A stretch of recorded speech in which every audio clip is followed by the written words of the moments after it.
L'hypothèse selon laquelle la nuit porte conseil est en réalité erronée, car l'homme grandit à chaque poussée de poussière de secondes.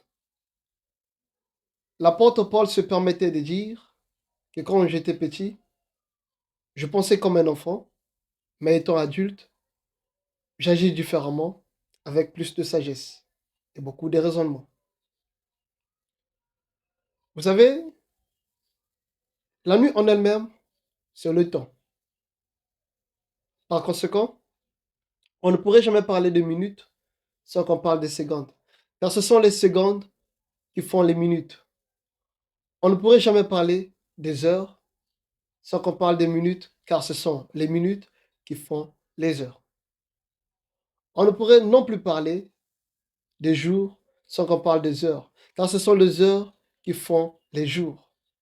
On ne pourrait jamais parler de semaines sans qu'on parle des jours, car ce sont les jours qui font les semaines. On ne pourrait non plus parler de mois sans qu'on parle des jours, car ce sont les jours qui font le mois.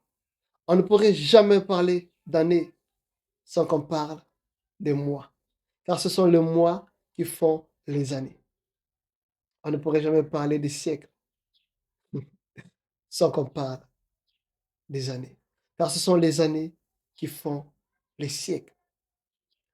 Enfin, on ne pourrait non plus parler des millénaires sans qu'on parle des siècles, car ce sont les siècles qui font tous ces temps. Vous savez,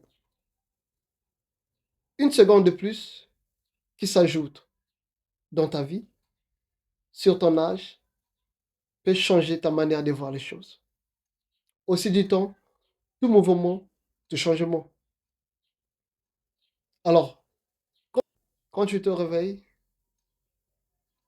si tu constates que ta manière de faire les choses ou ta manière de penser par rapport à hier a changé, dis-toi que tu as grandi d'une seconde de plus.